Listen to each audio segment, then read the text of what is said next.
So, one is going to burn a hole in your pocket and the other one is going to nicely accumulate the wealth in your pocket.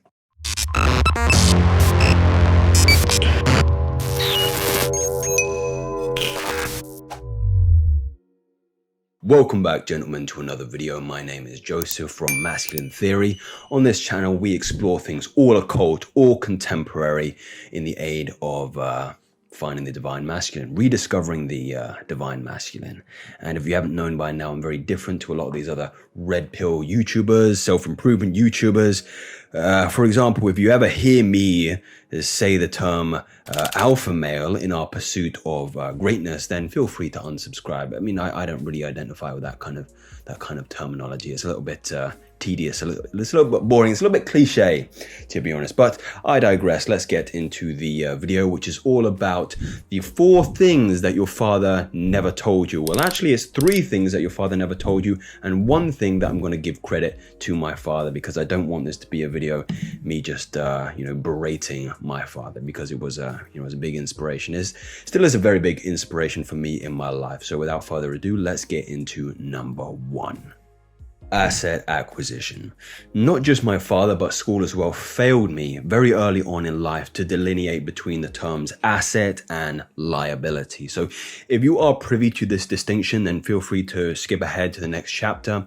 But if you're not, here is the distinction in very simple terms. So 1, asset. An asset is a resource with inherent economic value that will more than likely increase in value over time. Number 2, we have a liability, which is quite the opposite of the former definition. So in whatever investment you make in the short term will more than likely diminish that value in the long term. So you have your more obvious examples of an asset, such as a piece of property that will give you a return on the investment. If you buy a piece of property, you can rent out 2 of the rooms to tenants, and you can start to get a monthly return on that particular asset. Whereas if you buy a brand new car, or if you lease a car, man, I'm so glad I never leased a car. I was thinking about leasing a car when I was in my early 20s, when I was first getting money, and you want to get the Mercedes, you want to get the BMW and the attractive monthly rates. But guys, nothing could be more detrimental on your finances to getting into contract with one of these particular agreements. It's an absolute money pit, and not even a small one as well. It's estimated that if you buy a brand new car, it loses around 15 to 25% of the value in the first year. So, one is going to burn a hole in your pocket and the other one is going to nicely accumulate the wealth in your pocket. One of the really inspired personalities I follow on Twitter, Chris Johnson, has a really good turn of phrase for, how you should approach asset acquisition and liability avoidance.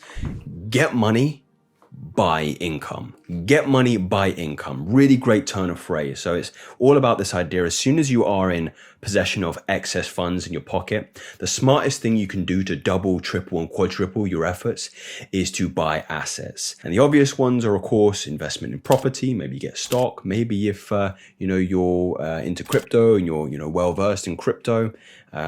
Crypto is back on the upswing now at the moment. You want to be investing in these kind of assets. Otherwise, I think another really interesting one is social media accounts or businesses. So this is what I would call digital real estate in terms of the social media account. So you could buy a very highly followed Twitter account or Instagram account, and you could charge rent for other creators to market their content, market their products, market their services. I've done this and it is very, very profitable. So people will come to me and say to me, Joseph, look, you've got a very big audience on Twitter. Could I pay you a monthly fee to get access to 150,000 eyeballs? And you can imagine if you've got a coaching service that you can sell at $1,000 and you get access to 150,000 people, you're more than likely going to close a couple of people what you could charge for rent. What's also really good is that you don't need to pay any upkeep for this. So I'm not paying a mortgage on my Twitter account or my Instagram account. and it's just something that's giving me more value over time. It's an asset. It's something very, very valuable I have that's going to give me wealth well into the future. Now, just a quick shameless plug here. If you are interested in building a Twitter account or a social media account to follow this kind of business model, then I list everything step by step onto how I've gone from a Twitter account that has absolutely nothing to today. I think it's a little over 150,000 people on Twitter, and how I'm developing an online income through that. So just a shameless plug there. The course is down below. It's called Digital Real Estate, if those of you who are interested. And just a kind of final point on the asset liability idea. We didn't go over some examples of liabilities apart from the new car, also designer clothes, maybe also any kind of loans draining your money, quick loans. You want to be having your money work for you. That's the key here. Key thing here. Get money, buy income. Get money, buy income. Number 2 is sexual market value. Now, I'm not going to go into this point too extensively because I believe it's something well known in the kind of red pill, YouTubers and rhetoric. So I'll just keep this very, very simple. So this is a red pill lesson that I learned later on in life that I would have preferred to have learned a lot earlier on, but I'll keep this short and concise for everybody here. So men are more valuable to women later on in life. Simply put, because we have more time to develop attributes of our character that are more appealing to women. So money, status, fitness, confidence, social skills, security. These are all things that as a young man, it's just very, very difficult to develop very, very quickly. So if you're a 20-year-old man watching this now, please don't be disheartened. Be excited that you have access to this kind of knowledge, because if you play the game correctly, you can move from being, a 5 out of 10 to being a 7 out of 10, an 8 out of 10, a 9 out of 10 in the next 10 years, just by taking the time to develop these particular attributes. Playing the long game is far more intelligent, guys. And if you haven't noticed by now, what we value in women isn't what the saying that women value in us. I mean, most men don't really care what job their girlfriend has, their wife has. They don't really care about their status too much, as long as it's not terrible. So women kind of peak in the early 20s when their beauty is high and their fertility is high. And guys, just a caveat here, this is a by and large. Of course, this is not going to apply to every single person. I'm sure there are very, very attractive 30-year-old women. I know very, very attractive 30-year-old women. But by and large, women are more valuable in the sexual marketplace when they are in their early 20s and men in their kind of mid 30s. Number 3 has to be pornography use. Look, of all the things I wish I knew earlier, I wish my dad had pulled me aside when I was 13, 14 years old and told me how detrimental pornography is going to be on my mental health. Not just my mental health, my physical health, my relationship to women and how I interact and perceive them in my mind and, in the workplace and social situations. And I do actually empathize with my father here, because high-speed pornography is something very, very new. It hasn't been around that long. It's probably been the last 20 years since we've had access to this kind of material. But if the last 10 years have taught me anything, it's that the difference between my perception, my energy, my drive, my lust for life, and overall motivation to get things done and make a better life for myself, it's drastically different when I'm watching this kind of material and then when I'm clean, when I'm abstinent from it. Now, I haven't watched pornography since 2019, and it's the year 2022 when I record this now. And I've moved from, in that kind of time span, being this weed smoking, pill popping, drinking party boy degenerate to now having my own business, being clear-minded, no kind of mental fatigue, energy is very high, motivation is very high, competitive behavior is very high, in the healthiest relationship of my life, and there's so much more. I feel like my very dopamine centers have healed so drastically that the lights have kind of come on upstairs. The world has gone from being, a gray tone, like black and white, to actually being vibrant and multicolored. That's the best way I can describe me being that kind of degenerate, addicted individual now and then.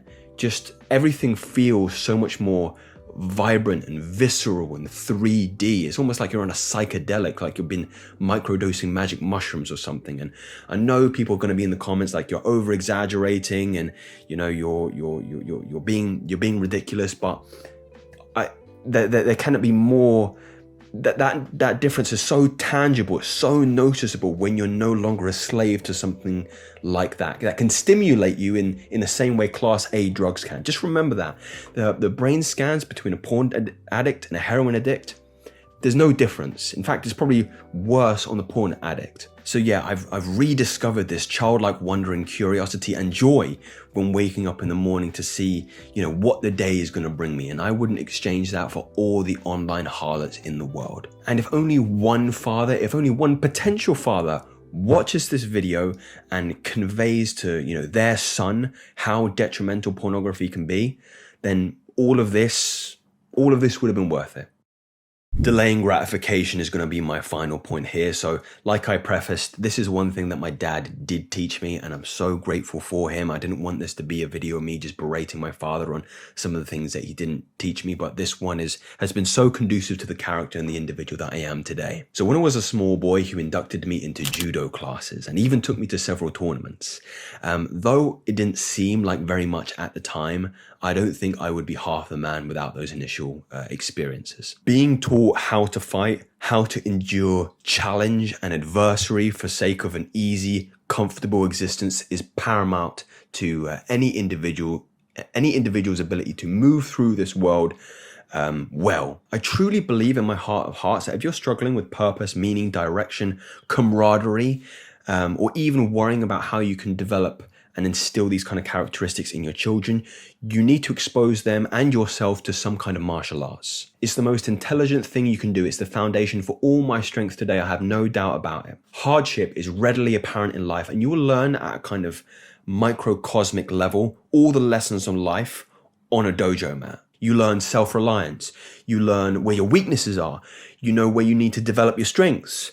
You also learn where you excel at, what you're really good at, and what you can kind of lean into and exploit to defeat the enemy. I remember very distinctly, I was a lot smaller than a lot of the guys on the judo mat. I still am, kind of under average as a man. I'm 5'7". I think the average is like 5'9". But what was really interesting is when I went to the tournaments is that all my opponents were taller than me.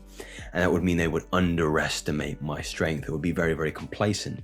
And also because I was a lot shorter, my center of gravity was a lot closer to the ground. If you know anything about martial arts, judo, maybe Brazilian jiu-jitsu, it's all about balance. It's all about weight distribution. And what this meant was I could take advantage of people that were a lot taller than me and weren't as, what would you say, sensitive to where their center of gravity was. And I could get underneath them and I could flip them so much easier. And that led me, winning at the quarterfinals, semi, and in the final. In my first tournament, I took home gold, all because I knew my strengths, I knew my weaknesses, and I knew how to exploit the enemy. So, God bless you, Dad. Thank you so much for taking me to my first judo lesson. Even though I didn't want to, I wouldn't be the man I am today without it. No doubt in my mind. So gentlemen, this is the kind of end of the video here. Maybe leave some comments down below, some lessons that your father taught you, or maybe some things that you wish your father taught you that you understood now. Masculine theory is all about a community. It's all about us. This isn't about me. I'm not here to entertain you. I'm here to create a community of men that can find the divine, generative, and mature masculine that we all should be in our lives, and aim for self-actualization, God-fearing, God-worshipping men. So if you subscribe to any of that, if you like that message, then you can subscribe to me, and then I'll bring you something else very, very soon. Take care.